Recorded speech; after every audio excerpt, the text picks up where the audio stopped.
Welcome, empire building ladies. I have to say this feels a little bit like deja vu because I see you on the screen often lately. Yep.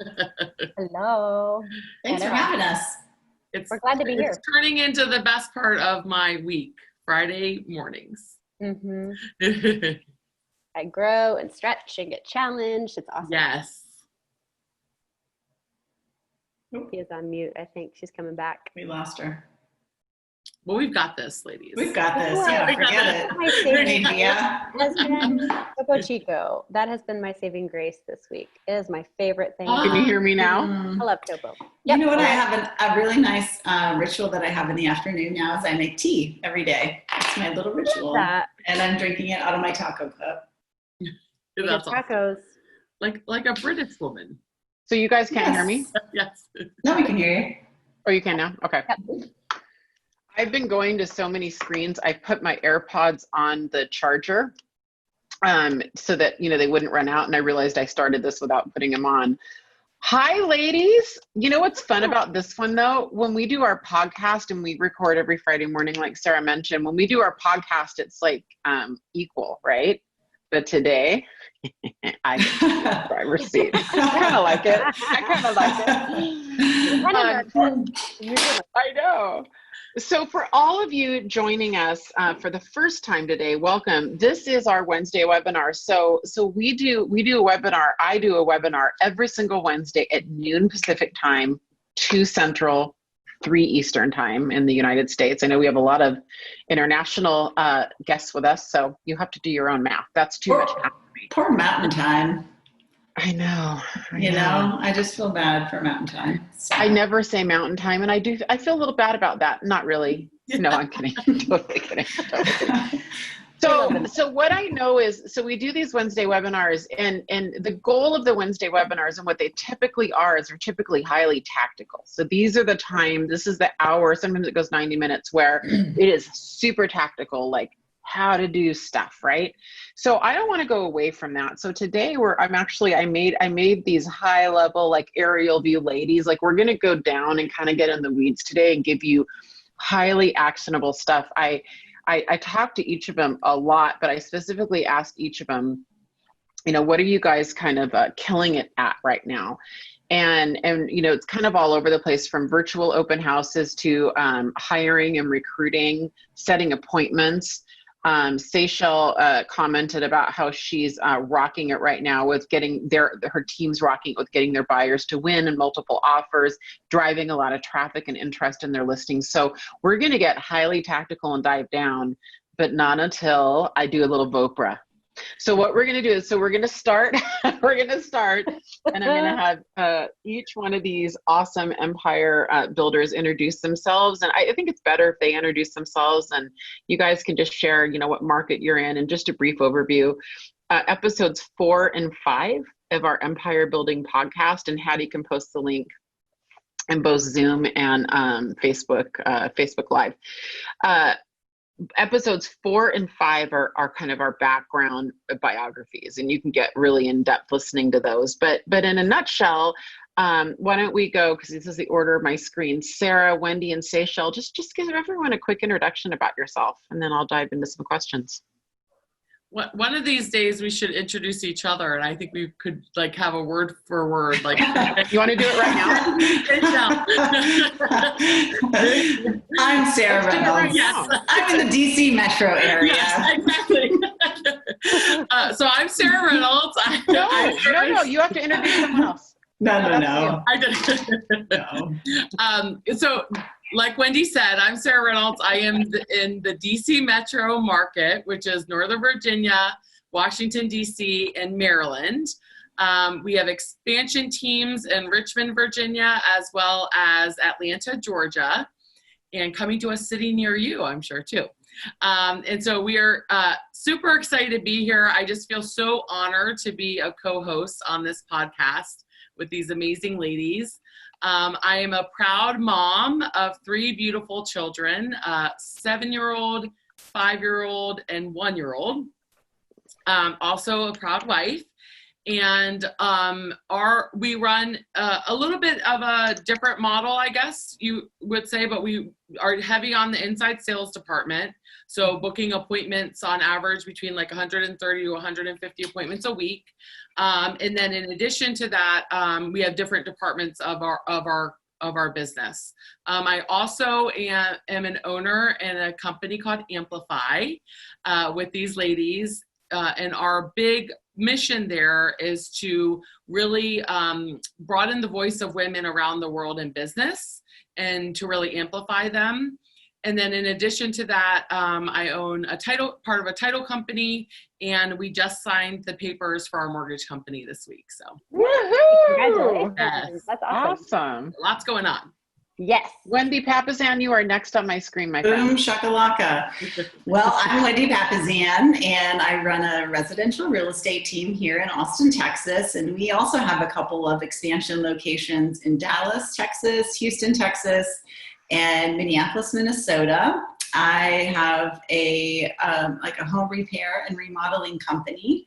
That's kind of a division of our business, and I run our investment side of the business. So we have a lot of income producing properties, and I'm in charge of that. And of course, I'm a part of Amplify, which is my passion side hustle project. And I'm also a proud wife and mother. I have 2 teenagers who are 14 and 16, and my husband is a busy executive. Some of you may know him at Keller Williams International. So I'm glad to be here. Well, thank you for being here. Seychelle. Hello, I'm Seychelle Van Poel, and we are based out of Dallas, Fort Worth, Texas. And we also have an expansion location in Austin, Texas. We have a bunch of different businesses we're involved in, from title to insurance to remodeling and flipping to gosh, the list goes on and on. We've done a whole bunch of different entrepreneurial type businesses. So on the podcast, that's a lot about what we talk about. And we're really passionate about wealth building for our team and for us. And that's something that we love. And that's part of why I really love that the 4 of us, along with 7 other incredible female powerhouses, have really started Amplify. It's really, right, like Sarah said, it's all about amplifying the voices and lives of women around the world. And a lot of that is around not only just your business and your personal life, but building wealth too. And so we talk a lot about that on the podcast. That's part of why we're so passionate about working together and pushing each other to help grow in whatever area it is that you need help. So we're thrilled to be here today. And I've got a 6-year-old girl named Quinn, who is feisty and awesome. And my husband, Nick, that I work with on the real estate investment side. I feel like Quinn's sort of part of the podcast because we record every Friday morning, and there's always like Quinn's just part of it. There will be a segment every Friday, like It's like she'll show us her necklace. She'll get like this right up here, and like, okay, what's going on? Yeah, she feels very much a part of this entire endeavor for sure. Well, ladies, I'm so grateful for you to be here. I know that your time is really busy. So here's how I want to start. So I have been saying pretty much for 90 days straight, right? You guys are going to you know exactly where I'm going right now. What have I been saying? I've been saying this is my first ever global pandemic, and I'm going to win it. In fact, every time I say that, the train goes. That is actually what happened in our Zoom earlier this morning. Yeah. Wendy and I it's actually somebody just back there with one of those whistles. Literally the exact same time. That was awesome. It's like, there's my person out there. So here's my first question, and I'm really curious about this. My first question to each of you is, what does winning mean to you? What does winning this pandemic mean for you, for your business? And then, feel free to go there personally as well. What does it mean? But especially I want to know, have you defined what winning means for your business? And then I'd like to know if any of you have any personal stuff too. Where do we want to start? Well, I'll start. Yeah. I'll start. And so my team is relatively new. We had a lot of people fall out last year, and we had a pretty new team. And I can honestly say that the pandemic has been a huge win for us because we've all really come together in a way that I don't think we would have otherwise if it hadn't been for the pandemic, which is, at the beginning, we were all meeting for an hour on Zoom. I'm all in on my business. Usually I'm like traveling around doing lots of different things. Like I'm all in with everyone on a daily basis, kind of pouring into them. And we actually met for the first time in real life yesterday in my backyard, socially distanced. It was so great. I was crying. I was really crying. I was just so happy to see everyone. And we have some team members who haven't met anyone except for the original group interview. So we have two team members who hadn't met everyone or hadn't met anyone. And so it's just a really powerful experience. And so I think for me, that's a big win. Just to have a team really come together and gel like nobody's business. Yeah. And, I have a new agent on my team who, she joined about 2.5 months ago, and she's got 3 under contract and 13 buyer reps signed, which is just incredible. Fantastic. So amazing. So wow.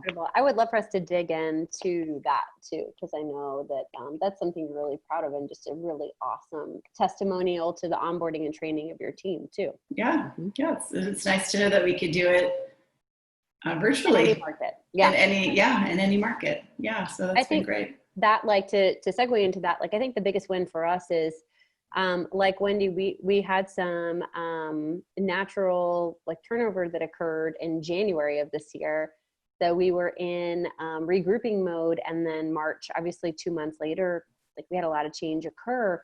And so what's interesting for us is our admin team has been through multiple shifts, but a lot of our sales team has never been through any sort of a turbulent real estate market. And so for us, I think a huge win is coming into the second half of this year. We know kind of what worst case scenario looks like. Worst case scenario looks like you completely reinvent your business. You completely turn over your agent population. You completely get shut down for 4 weeks, and you still figure out a way to have positivity and culture and help your clients and grow. And, Sarah says it best when she says, right, the market's not going to dictate if we succeed, it dictates how we succeed. And so for us, the huge win is now as we're looking into the second half, and we just actually spent the last 2 weeks reforecasting everybody's goals, just making sure we're on pace for the second half of the year. I think a huge win is we already kind of know what worst case scenario is. If we all get shut down again, we know what to do. We didn't have that the first half of the year. Sure. And so I'm excited that all right, okay, I know what punches you're going to throw, or largely what punches you're going to throw at this point. Let's bring it. Let's do it. So that for me is a huge win to be on the other side, at least of that part. We're not done. But totally winning. Yeah. That's so cool. All right, Sarah Reynolds, what do you got? Mikhail says ready for round 2. Yeah. So I was, that's such a great question, because I think we've been joking around about winning, and I think we definitely all want to win through this, right? And really, for me, a lot of it comes down to, I'm a very results-oriented, numbers-driven leader. And for me, I always want to see improvement in my business. So I want to see growth. My number one competitor is the Reynolds team last year at the same time. And I'm looking at that on a regular basis, and I want to beat them. And I think even during a pandemic, we reviewed May's numbers today at our team meeting, and I just said to my team, just how proud I am of them, because honestly, we could have sat around and used this as an excuse as to why we're going to go backwards. We could have said, well, there's no way to compete with last year. We didn't have the pandemic. So of course the Reynolds team last year beat the Reynolds team this year. But we didn't. We kept pushing forward. And honestly, I told them it feels like we have won. Because if you look at the growth of our business compared to the same time last year, even what's projecting out for July, we're seeing huge growth and improvement. And each agent's numbers are improving on an individual level, each inside sales agent's numbers, everyone is seeing growth. And for me, I think that's one of the easiest things for me to track. And that's really how I determine winning is, are we getting better? Are we helping and impacting more families? And that's what we really are all about. So, Sarah, thank you. Has this exposed any holes in your business? Any? Yes. Yeah, for sure. Multiple holes. It also, it exposed holes that also, like, I think we saw some strengths through it too. And so, like, our holes in terms of making sure, I'm very, like, determined, and once I had set my mind on something, and when you're leading an organization now over 100 people and you're dealing with a time of fear, me as a leader had to get really understanding of different people's feelings that were different than mine and different than what I thought, and making sure that I was meeting them where they are and making sure that we were adjusting accordingly. And I wouldn't say I was good at that before. And not to say I didn't care. The care isn't the right word, but it also can come across that way, right? But when this happened, it was like we had to truly meet each team member where they were. And, one of my area growth leaders yesterday told me, like, your leadership through all of this has been remarkable because you met each person and then you addressed basically, like, okay, what's your fear? How can we overcome that? What are some action steps we can take? And I would say that I know you asked the whole of my business. I view that as, like, there were holes in my leadership for sure. Mm-hmm. Communication. Oh yeah. I wasn't doing as good in terms of meeting people where they were at in their world. And I feel like this revealed that. And then I quickly adjusted to it. So when I realized that. Yeah. And I asked Sarah because, I always say business growth is autobiographical, not my quote, but I believe it, that our business will go to the extent that we will. And I've literally watched you. I mean, I remember the first few weeks, you were like, you inserted. Here you were on the phones with your ISAs to figure out, okay, we're going to have to pivot. I don't know what this looks like yet. This is my first global pandemic too, right? And so I saw you go in there and insert and just figure it out and pivot really quickly. And I've just watched the growth in front of me. Well, the crazy thing is how you win in real estate is get on the phone. Like the most, it's so basic, but it's true. Yeah. Like and I knew, okay, if we're going to win this, and at the time, I don't think we were joking about winning. We were all scared to death. Okay. But I knew that to get my team through this, I needed to get on the phones because I knew that was the way to get in with them and figure out the objections, because there were still people that needed to move. And yeah. I wanted our team to be the one to help them. Yes, there's less of them, but there are still people. And so we have to be more going after those people to find them. But yeah, it's been definitely a journey. And that feels so long ago when you bring that up. I don't know about you guys, but like feels so long ago. Family reunion was like 10,000 years ago. Seriously. I'm like, oh yeah, I did get in and start making calls. It really honestly does feel like last year, right? And you know what I think about a lot with family reunion? I think about how Simon Sinek canceled because he had the flu. And I'm like, was this it? Mm-hmm. And we were just so clueless. We just didn't know. We didn't know. Still a huge thank you to Simon Sinek for getting sick. I know. I'm not going to lie on anyone. I know. We can say it because he got better. He's totally fine. Yeah. And I really appreciate him bowing out, because that gave an opportunity. And I think that's been an area of growth for us, is when people bow out. And this is actually something that we talked about on the podcast a couple of recordings ago. But when people bow out, or people like remove a responsibility from their plate, it gives opportunity to other people. And I think that's been a huge lesson that I have learned is,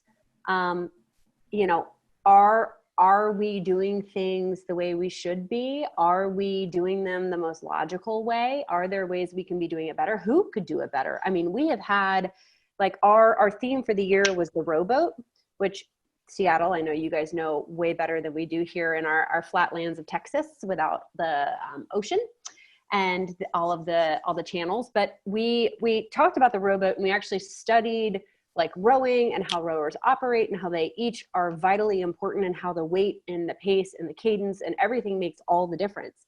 And we came into January feeling like we all had our assigned positions in the boat.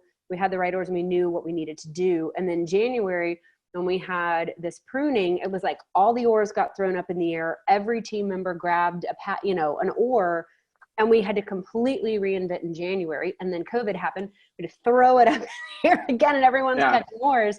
And so for us, the biggest thing was A, don't lose anybody in the boat, and B, don't lose anybody overboard. And number two, if you're holding an oar, you better move it. Mm-hmm.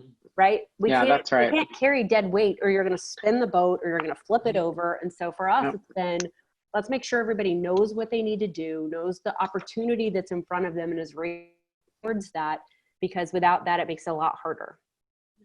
Yeah. Wendy, I'm very curious. What are you studying, researching, reading about, listening to podcasts about right now? I'm reading about racism right now. Okay. Yeah, that's a good one. So our team is reading How to Be Anti-Racist. And Jay and I have been watching some things, and it's honestly been great. If you're not reading How to Be an Anti-Racist, it's fantastic. It's very research-based. And it's just been very eye-opening for me. I mean, I don't think I was clueless, and yet I just didn't know. I didn't know a lot of things. So I've really been educating myself. I haven't been speaking up a lot about it because I want to educate myself before I speak. But that's what I've been studying. It's good. Yeah. What about you, Seychelle and Sarah? What are you guys reading and researching lately? I'm rereading right now The Road Less Stupid, because I think great book. One of my biggest fails in a lot of this was offloading responsibilities and reprioritizing my personal workload faster, and asking better questions of my team to help them get to where we want to go faster and more efficiently. So I'm currently rereading like in depth and then reflecting per chapter on The Road Less Stupid.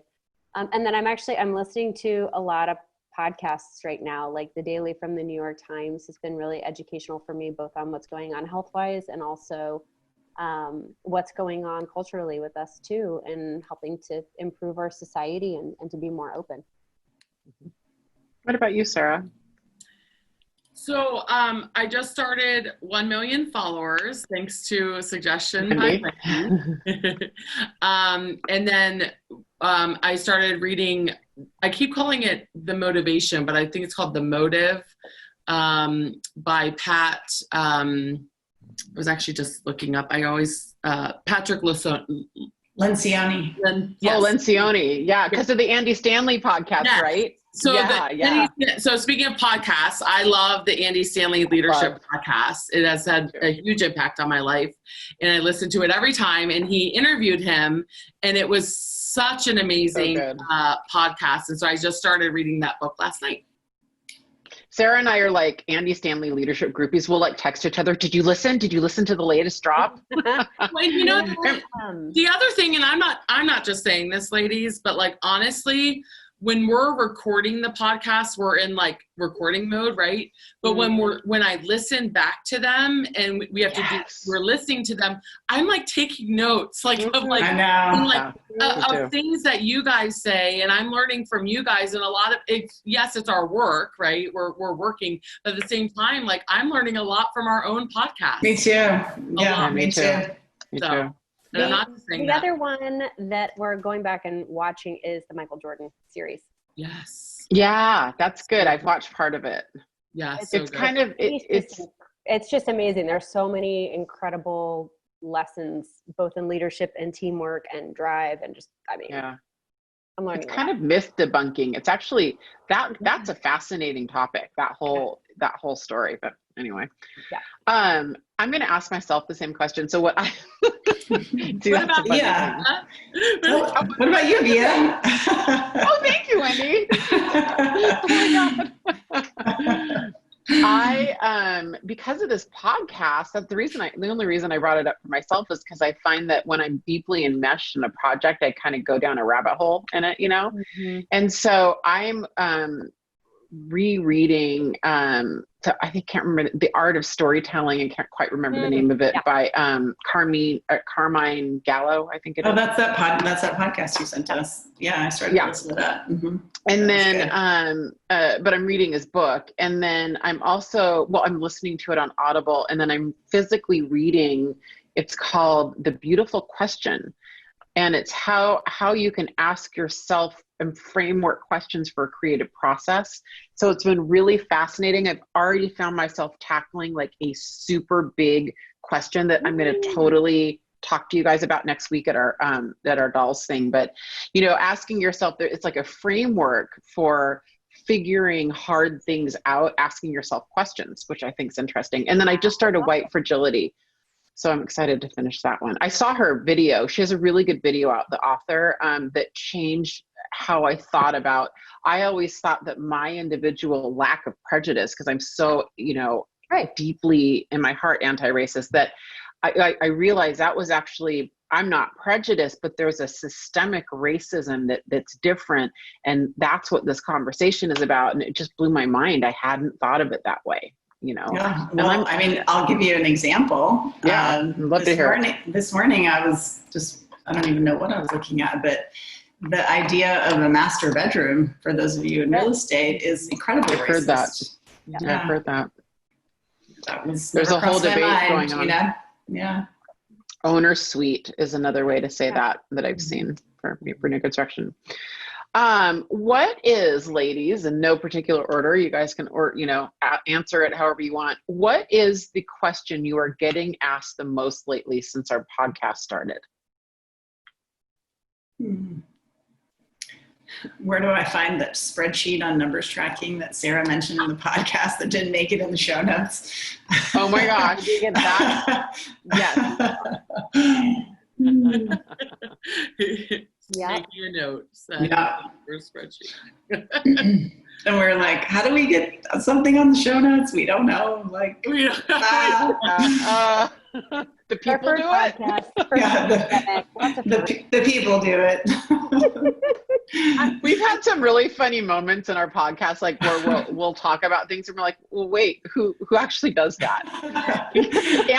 Amplify. We're like, we'll just register them early and blah, blah, blah. And then we'll all pause and go, well, who actually does that? Wait, registration? Who's going to handle that?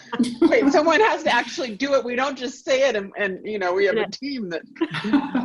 That is the beauty of the people that surround us in our worlds, that we have such great humans that we have the privilege of working with, that we actually can say those things in our businesses and they magically do happen. And so we kind of have this false sense of reality that we get to walk around the world thinking that actually happens normally. So it's pretty cool. I need some humans like that at home. I'm hungry. I need dinner. When? Yeah, that's right. All right. Well, we're going to dive. We're going to start. I've been asking a lot. I've been asked a lot, not even just with the podcast, but just in general, is like, how do you do it all? Right. Which is such that question is so, we don't do it all. That's how we do it all, is we don't do it all. And I think that's been, a big thing. And I think we talk about that on the podcast, right? About just like how we go about doing what appears to everyone as all, when really we're really becoming masters of leverage and creating opportunities for the people in our world and saying no to lots of things, which allow others to say yes to things, and keep moving things forward. And I think that's a big one, is just all of us get asked on the regular, how do you do it all? And I think the key is that we don't do it all. So, yeah. Rachel, does anyone ask you anything like over and over again? I think that the biggest thing that I'm getting asked right now is they actually want to get like an idea or a breakdown of like what our weekly schedule actually looks like. Mm-hmm. or how we divide out our time, or how we, to Sarah's beautiful point, right? Like say no to say yes. Like what's the framework around that? We actually have an episode we'll be releasing where we talk about that. But like the physicality of time, where does it go? How is it spent? And how do you move the ball forward in that? Yeah, Ashley mentioned, she said this reminds her of Chris Suarez's recent post that about the myth that you actually cannot do it all because you have to say no to things. And we do have an episode where we talk a lot about our just say no list. And I mean, that's I would say almost a foundational piece of Amplify and who we are, you know, is we have a clear understanding that when we say yes to something, we are saying no to something else. And so I think we're all saying no to everything else. Everything else. Yeah. Yeah. Well, thank you for that. Yeah. That's a good correction. Yeah. Yeah. What are you each looking forward to the most when we can freely travel? Freely traveling. But is there a destination? Like, are you going to go somewhere? Like, are you waiting for that trip to Australia? Or, I mean, you know, is there anything you guys are looking forward to? My husband's family is from Nigeria, and every year they come and spend at least a month with us. And then his sister, he has a baby sister who's 10 years younger than him, who is my kid's favorite auntie.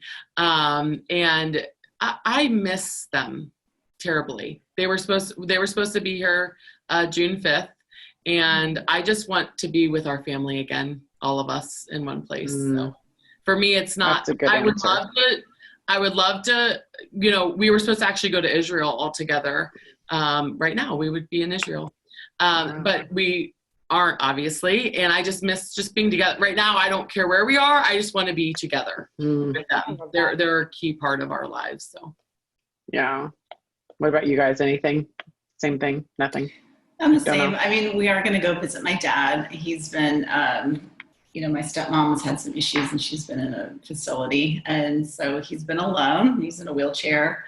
And we're going to go visit him in a couple of weeks. So I can't wait for that, just to see him and hug him. And I've talked to him a lot, you know, but it's kind of funny when you are living alone and you can't really get out and you can't drive around, you don't have, you know, your life shrinks down to zero. So I've been trying to call him every day, but every day he calls, he's like, well, nothing else new, you know. Nothing going on around here. So it's just you talking about everything happening. Pretty much. Yeah, exactly. Yeah. So I'm looking forward to that. And Seychelles, you guys are still going to Michigan for the month, right? You go away. I think it's so cool that you do it.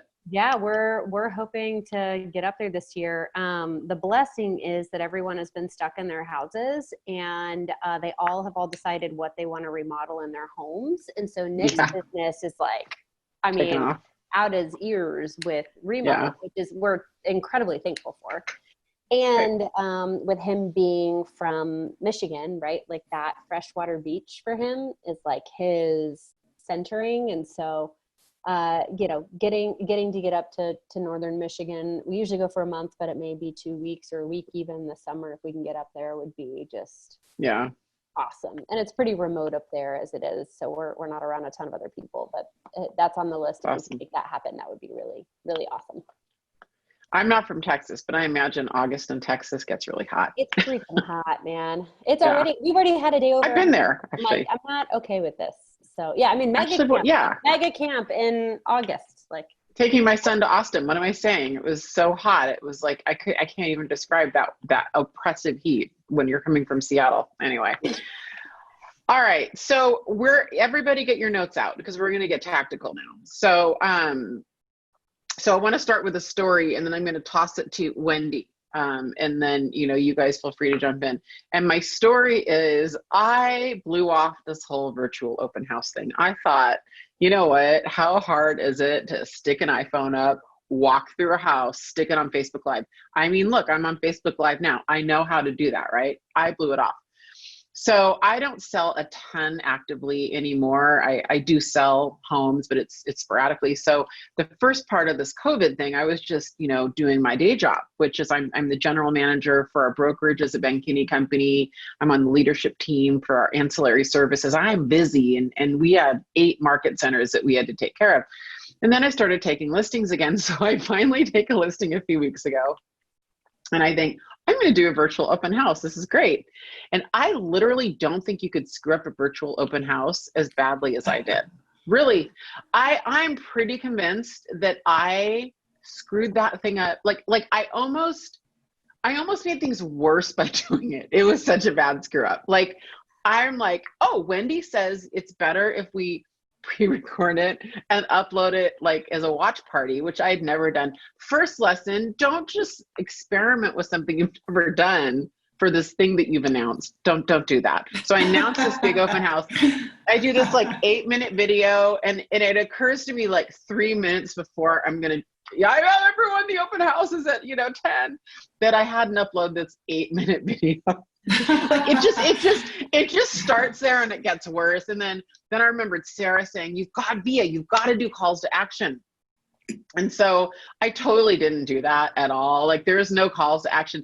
And then like, what you don't realize when you're doing a real open house is like, you don't necessarily have to know the square footage and everything, because you can grab a piece of paper and talk to somebody. I think it's like, 2,400, right? But when you're doing a virtual open house, you have to know all the facts of the home right in front of you. Didn't do that. I could go on. For my first virtual open house, I actually did have the forethought of writing a lot of stuff down about the house. Thanks for pointing that out. But here's what I didn't do. I gave my phone to Jay, and he was recording me. So I was like, crap. Oh, okay. Yeah. The list is on the phone. So, yeah. Okay, but Wendy, you've been crushing it with virtual open houses, right? Yeah, we've been doing a lot of them. Yeah, it's been great for couple things. Sellers like them, doesn't take as much time. And then in our farm especially, there's a lot of optics around it. So Warren McNulty, who's kind of my guy in my farm, has been doing lots and lots of virtual opens, and it's gotten him lots and lots of attention in his farm. Yeah. I mean, that's been the biggest part of it. We're not getting lots and lots of buyer leads. And actually, in Austin, we're starting to do real open houses again. So that's where we're at. Wow. We'll be starting that. We are not doing real open houses here in Washington, and I don't see that happening anytime soon. So, but hey, listen, there's two reasons we do open houses. There's to sell the house itself, and then there's to get clients. And if he's getting attention in his farm, he's getting potential seller clients, right? Yeah, for sure. Sarah, you guys, I think what's really cool about kind of your focus with virtual opens is how your calls to action, I think, are brilliant. But tell us a little bit about what you're experiencing with them. Yeah, so I mean, we feel forward on this like multiple times. Makes me feel a little better. Yeah, I mean, I think the first thing we did was we did like a Zoom meeting where they had to get tickets to the link. And we had like a whopping like 2 people that came and got tickets. So through the link. So that was a complete fail. That was the first weekend. But after that, we started getting better, and we actually sold a couple houses through virtual open houses, which is like, I had a total limiting belief around. And it's something now that we're going to be doing for all of our listings. We're still doing open houses, but having a walkthrough virtual open house in addition to the traditional open house, I think, is key. And then the big thing for me has been making sure that we have calls to action, because you don't want to do something and then for me, everything's about lead generation, back to generating leads. And I believe that ads don't sell homes, people do. And I can be a better listing agent if I get more leads on the listing, because I can sell a home better than an ad can. And the more leads that I can get on that listing, the more opportunity both my seller has to get the most money. And then, of course, it builds opportunity for my team. So we came up with like 10 to 15 different calls to actions that are agents say while they're doing the virtual open house. As simple as, we have a digital brochure of the home. If you would like access to it, go ahead and private message me your email and phone number, and we'll get it right over to you. We talk about all of our guarantees throughout the virtual open house. We talk about our list of coming soon properties as we're doing the virtual open house. So like many calls to actions, and then the agent doing it is giving their cell phone number the entire time. And, if you have any questions, if you would like a private virtual tour, go ahead and message me. And that's actually how we sold the first one, was he kept giving his cell phone number, and the guy called him right afterwards and said, I would like to see this part of the house again. He ended up writing an offer from New York, sight unseen, other than wow, open house. Yeah, it was pretty cool. Wow. You know what else you're doing, Sarah? Because you've shown me your training and it's amazing. What I think is really cool is you're constantly asking for likes and interactions, because here's what I know. With a real live open house, if a warm body walks in the door, well, there you go. You can interact. But you could have 50 people watching your virtual open house, and if they don't like it or comment, you don't know who they are. Right. So you've done a really good job of saying, hey, click like if you like this room. Hey, because the minute you get them to interact, you've got a lead now. Yeah. Yep. Exactly. Smart. It just builds it looks good, right? You get all this interaction. You get the views are good, so the seller feels good that we're doing the best we can, right? Given the situation, and so it feels good all the way around when you do that. So we're going to continue. That's awesome. And Seychelle, I don't know if you guys are doing virtual open houses or not, but I know you've done a really great job like driving traffic and interest, to your listings. So tell us what you're doing. Yeah, and on the virtual open house piece, Texas was one of the first states to open back up. And so we have several agents up in the northern suburbs that were dying to get back into physical open houses as well. And we've noticed that in our physical open houses, the traffic has tripled over the last 3 weeks. So people are dying to physically get in. Also, we had one that's actually in Dallas proper last weekend. It's listed for 1.9 million. And previous open houses prior to shelter in place would get maybe 1 or 2 nosy neighbors through. We had 16 people through and 7 leads out of it. Oh, wow. So, and that was the second weekend in a row they'd had traffic like that. So, and one viable, potential buyer out of it. So, for that house. So, I think for us, we have a ton of very high sociability, highly social people on our team. They want to connect. They want a relationship. They've been on the phones for so long. They're dying for some human interaction. And so I think that's been something where they're excited to be back in person safely. A little bit too. This may be slightly controversial, but on driving traffic for our listings, we're actually withholding some information and holding it back in our back pocket to build relationships with buyers and agents.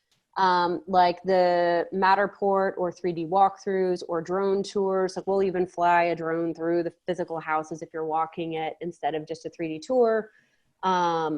We're doing a lot of that where instead of publishing it out on the third-party sites and through MLS, we're actually holding it back.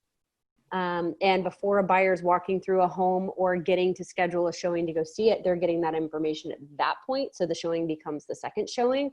And it's so Seychelle, just to clarify, I just want to make sure I'm understanding. You might have drone footage, but they have to request it. Is that what I'm hearing? Oh, okay. I'm sick of giving it all away. I'm sick of it. I'm angry about it. I don't want to give all of our information away again. I feel like we've been doing it for decades and I'm sick of it. So you're showing the ankle and not the leg is what you're doing. You're giving them enough information. Yeah, I like it. I like it. But how are you doing that? Are you allowed to put that in the comments and in the marketing remarks? Yeah, we put it in the private remarks for the agents. We put actually for showings, they have to contact us for the showing. So we're pulling back in the reins on having to do more of the work of the showings instead of relying on the auto showing service, which Austin, basically the showing service is dissipated in Austin that they had for a while. It's back. It's back again. There we go. In, out, I know. But for us, we have like showing time is here. It's been here. Centralized showing service started in Dallas. So we've had a service like that for 25 years. You know, it's a very regular like thing for DFW. We've had that for a really long time, and most agents heavily rely on it. Like there's very few times it's going to be a call the agent to schedule. And Erica on our team used to run the School of Real Estate. She knows how to build a relationship with a broker. She knows how to draw it in, and she knows how to get multiple offers. And so we have moved, in the description, it will say call us for 3D tour on MLS. So the buyer can call us for 3D tour. And on the agent instructions, it says call us to schedule a showing, and we go ahead and get the information from them, figure out their motivation, send the 3D walkthrough, drone video. We have lifestyle videos we filmed in several of them, with actual people coming home from work and interacting and playing in the pool and showing, you know, whatever the part of the house is, it's awesome. So we're really heavily leaning in on our marketing experience to show the buyer how they would live in the house, because I feel like buyers are walking through already kind of on guard and a little on edge walking through, because you have so many things you have to do, masks, and some sellers want gloves and booties. So, you know, I mean, you have all these different things you have to do. So you're already like not relaxed when you're walking in a house. So we're doing as much of the selling as we can before they walk in the door. I think that's great. Anything to add, Sarah or Wendy, as far as, you know, broadening? So we started with virtual open houses, but as far as driving traffic and interest to your listings right now digitally? I mean, the only thing I would say is, like, I don't know why that's controversial. To me, I think it's great. It sounds like a pretty smart business practice, but yeah, we have followed that for years. That's one of our main lead gen pillars on our listings, is we don't give everything away. I think that, again, it comes down to who you believe sells homes. There's like a foundational principle on our team that we believe people sell homes. Ads don't. If ads sold homes, for sale by owners would work. And they don't, because you could just do an ad and you could just show that people sell homes. So the more people we talk to, the more homes we sell. Like, that's just the more, and so the more people we have the opportunity to talk to, the more homes we sell. And I think the people that are truly interested in the home will contact you, right? And so I think, to me, that's smart. So. Yeah, really good. So so Sarah, can you guys do real open houses right now in DC, Maryland? Last weekend was our first real. So we're you have to limit the people in the house, and so we have all these rules. But yes, we had our first series of open houses, real open houses, last weekend, and I think this weekend we have 12. Oh, that's fantastic. So Seattle area, like I said, I don't see it anytime soon, but maybe I'm wrong. Are the builders still so why can they do it? Yeah, I don't know. I do believe the builders are open. If anyone's here on Zoom from the Seattle area, I believe sites are open. Maybe I'm wrong. Let me know on there. But I do believe, what I know though for a fact, Sarah, is they've been, you know, appointment only, they've been open the whole time. So we've been allowed to show pretty much the whole time here. Right. So we were essential. There's 4 days where we weren't essential. And then we fought that and we got it. So we've been allowed to physically show and be in homes. It's just not, Jacqueline's saying that builders are only able to do it by appointment. Okay. So you can do an open house by appointment too. Yeah. So what actually started here is like 2 agents started doing open houses by appointment only, Saturday 2 to 4. I love them. I love that. And I was like, oh, brilliant. Like, so you can do an open house by appointment only on Saturday 2 to 4. So I call those control showing hours, and I first started doing that because I had to sell a couple homes, like I'm sure we all have, with uncooperative tenants.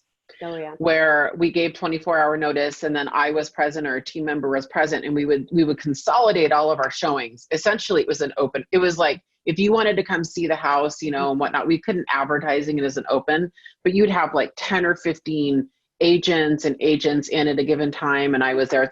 It's effectively an open house. Yeah, I've done that too.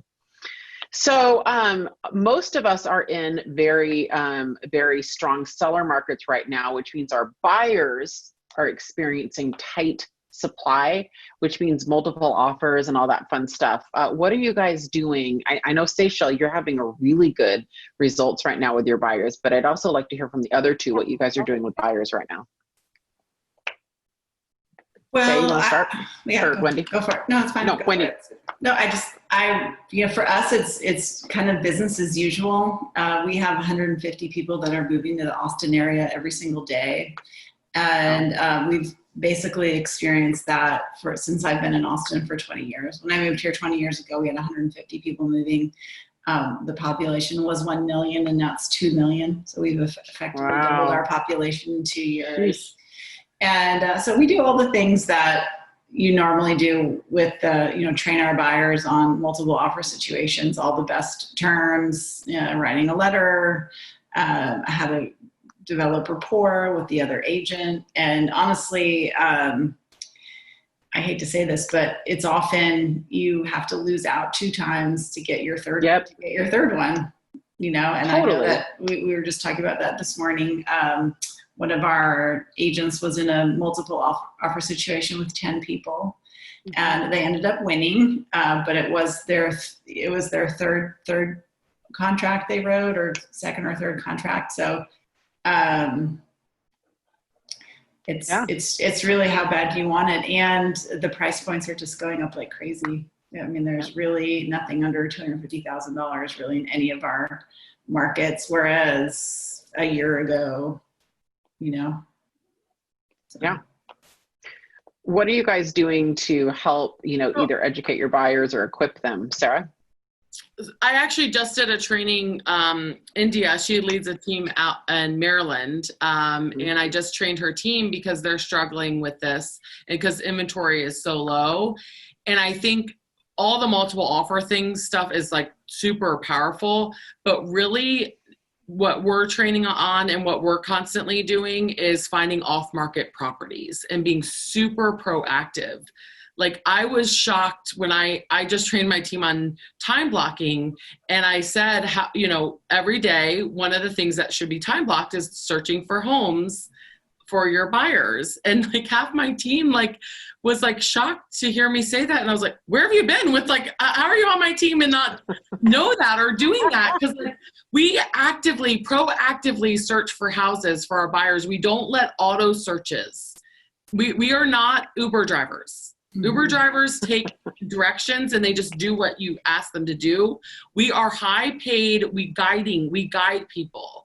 And so it's how to find off-market properties. And I actually have a bullet point I can throw up on the screen of a list of the list that we look at every day for our buyers, because the best way to get them a house is finding off-market homes that other people aren't competing with. Right. But you got to be really proactive at it. So this is a training I literally just did for them. But I'll just show this one slide. But first and foremost, go back 3 years and look at all withdrawn and expired listings that did not sell in the neighborhoods that your buyer wants to be in, because a lot of those were either overpriced before and now the market is caught up. And so we're finding homes that didn't sell before for our buyers. Obviously working, these are Reynolds team stuff, but working your brokerage, your office, teaming up with the best listing agents and getting access to the homes. You're not allowed to publicly market coming soons, right? But you're allowed to talk one-on-one with an agent.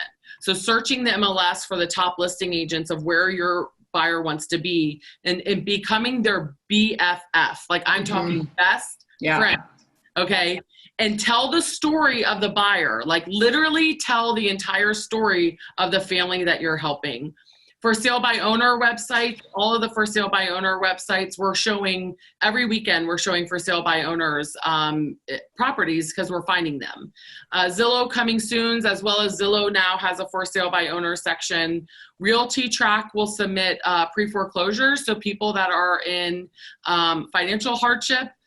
And then all of the Facebook pages, making sure that you're posting buyer needs. I see a lot of agents post coming soon listings, but they're not posting their buyer needs. A buyer agreement is a listing for a buyer. You know what? That's so smart. That's so good about the social media for buyers. Oh, yeah. We have a couple of Facebook groups that have started. We work it like buyer needs. Awesome. That are the reverse of it. Yeah. We can't post coming soon. We'll post the reverse. I'll post my buyer needs. Oh yeah. Love so that. Post the buyer needs, and then the listing agents are then allowed to talk to you about it. Mm-hmm. Right. Mm-hmm. And so they're matching it. So they're allowed to, even if it's not listed as coming soon in the MLS. Searching all of the other brokerages coming soon sites. I mean, a lot of them are either we're breaking the rules, or you gotta be looking at them. Sending letters, and then also cold calling in the neighborhoods about, this is the family. We have a script where we just describe with the family we're working with, and we're looking for someone they need to find a house, and this is when they need to find a home by. Do you or someone you know looking to move? And so we're finding a lot of off-market homes by just using our buyer needs. And then going back to old leads, like a lot of us have systems full of people that we can search addresses and call people in our system. We call it our pond, but call people in your database and say, we have a buyer that's looking in your area. Are you interested in selling? So these are just some of the ways to find off-market properties. So being super competitive with multiple offers, like Wendy said, but the best way is also to eliminate the competition, which is to find homes that are not yet on the market. So I wanted to share that with you guys. And I would just add, if you have a top agent network in your market, that's a really good, good resource. Yes. I have to put my GM hat on for 1 minute. For all of us and Northwest Multiple Listing Service people watching, we are not even allowed to talk about them like Sarah described. I just have to give that disclaimer. In our area, that is not even allowed. Okay, so I just want to be sure, just because I'll probably hear from someone who's watching. Ladies, we only have a few more minutes, and I want to honor everybody's time. I want to get we are going to go a few minutes later, but I want to get last thoughts. And then while you're giving last thoughts, and this is what I want you guys, what do you want everyone to hear right now? What do you want all these agents watching to hear? Because you're thriving, and I think that's really special, and that's awesome to share. While you're doing that, I'm going to bring a special guest on to give a quick little announcement. So why don't we start with Wendy, Seychelle, and Sarah while I bring my guest on. So what I want everyone to hear is that this is the new normal, and we will be going in and out of virtual open houses and regular open houses. We will be going in and out of meeting with sellers in person and meeting with them on Zoom. We are going to be able to communicate with the people on our team in person, and then we're going to have to go back to Slack or whatever our communication channels are. This is not over. This is not over. I mean, Austin's at a critical point now with COVID cases. And so I have no doubt with our pretty conservative mayor, I think it's a good thing, we're going to shut down again, and it's going to happen all across the country.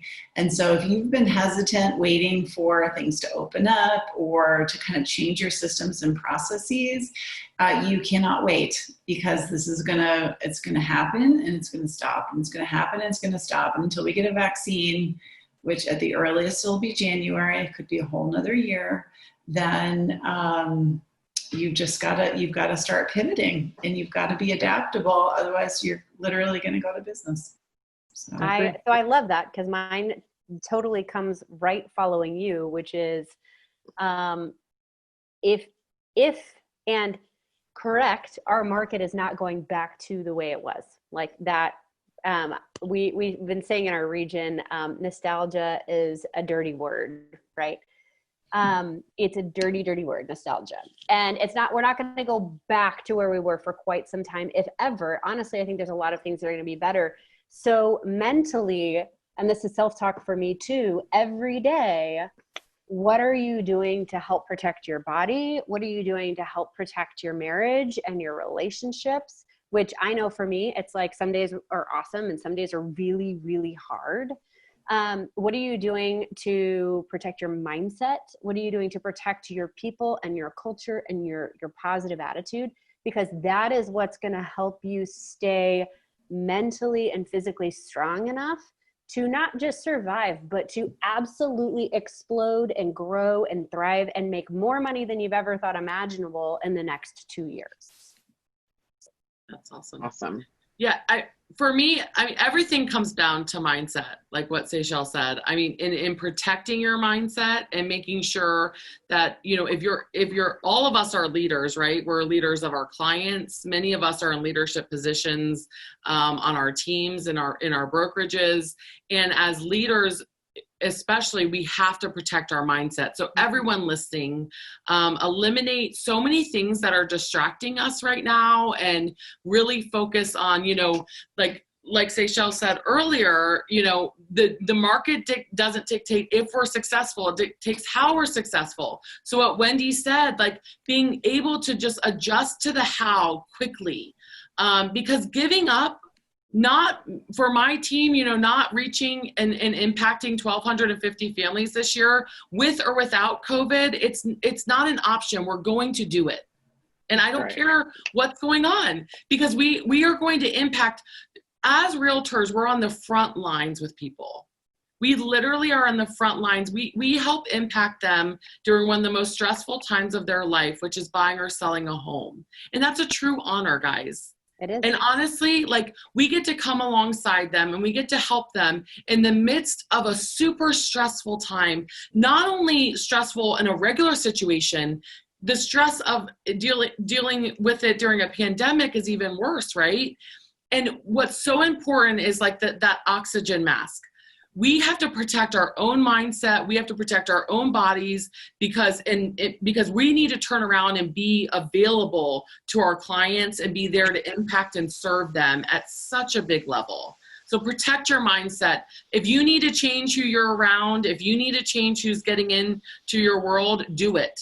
Mm-hmm. Use this time to do it, because honestly, it's all about protecting your mindset right now. That's what it's about. So I think it's a big part of why we are all thriving, that we are all, I'm practically virtually living with you people, by the way. I spend a lot of time with you, but that's partly why, I think we're all great influences on each other, there. And some days are going to be great and some days are going to be really hard. And so, that too. Like said, right, with Sarah, who you surround yourself with, it can help pick you back up and not let you just lay down on the ground for multiple days, right? But pick you up and dust you off and pat you on the back and say, let's get going, right? You need those people in your life right now. That's so true, Sarah. Who you surround yourself with matters more than ever. Yeah, and I know that you guys are leaders, and a lot of our watchers and listeners right now are leaders, and so you guys understand how rewarding it is when you're people that you lead, and I get to lead the leaders, right? I have 8 incredible team leaders that I get to lead. We're actually hiring someone. So we have a great tribe. I almost feel like our team leaders have their own teams in the office, and we have a great, team leader tribe. And one of my team leaders got something delivered to her today. Lena Truhaft is the team leader of our Kirkland office. So I just wanted to publicly acknowledge Lena. Lena, you're unbelievable. You're amazing. I've been privileged to be part of this journey in your leadership growth with you. Can you share with everybody what you just got in the mail and what it means? I got the Black Belt Award. Awesome. So awesome. For 2019. Way to go. So can you explain to everybody what that means, what you did to get that? So it is for a certain number of profit and then certain gross recruits every month consistently for the year. that's And awesome. net as The well. exact numbers though. I need to pull I believe what's required. Yeah, Lena brought 140 new associates last year. Is that right, Lena? Yeah. 140 new associates to our Kirkland office last year, and Wow. and more than that, she's a tremendous leader. I know that our agents in our Kirkland office love her at the helm, and go to her, and she's just a great coach. Great person to talk to. I think the reason that you brought so many new associates on, Lena, is when you call people, they just genuinely want to talk to you. I genuinely want to talk to them. I like them, and I like conversing with them and, helping. Like you said, we're all a family and a tribe or whatever you want to call it, but we're all here for one another. And I think that's big factor. Yeah, super proud of you. I just wanted everybody to know. You should ask Sarah for some really good tips on first impressions when onboarding over Zoom with new agents. Oh, Oh yeah. my God, Sarah, do you have that picture? Oh, do I have it? Shut up, Mia Williams. I will not do it. I will not do it. Strategy. You know, it's not for everyone, but highly effective. Now I need to know. This is all I'm going to say about that. Sarah is such a rock star, and she onboarded 18 agents to her team. And here's what I'm going to say. Be careful what's in the background of your Zooms. Oh, no. Sarah, I'm going to put all your laundry away. My amazing director of growth handles all of onboarding, except my part is the first 3 hours. And it's welcoming them to the team. It's going over our core values.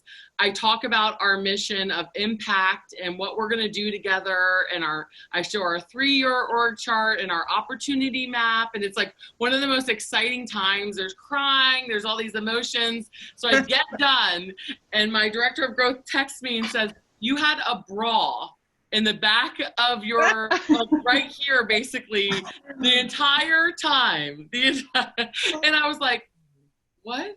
And she's like, "Did you not notice?" I was like, I was so into it, casting the vision. I was so into it. So we, of course, got the screenshot, and sporadically we're showing it throughout our empire building taping episode on Friday. Every once in a while. Elena's the winner of the black belt, and Sarah will be the winner of the black bra award. Yes. And on that note, folks, thank you for joining us. Every single Wednesday we are here, and there's one exception to that. Next Wednesday, I'm going to be with these beautiful ladies. I am so excited to go on my very first trip since the pandemic hit. So I'm going to take next Wednesday off. So there will not be a Wednesday webinar next Wednesday, but every single Wednesday after that, we're here. And we'd love to have you join us. It's super actionable, tactical stuff. We always have great guest speakers. And join me in congratulating Lena Truhaft and thanking Seychelles, Sarah, and Wendy. Thanks, ladies. Bye. Have a good day.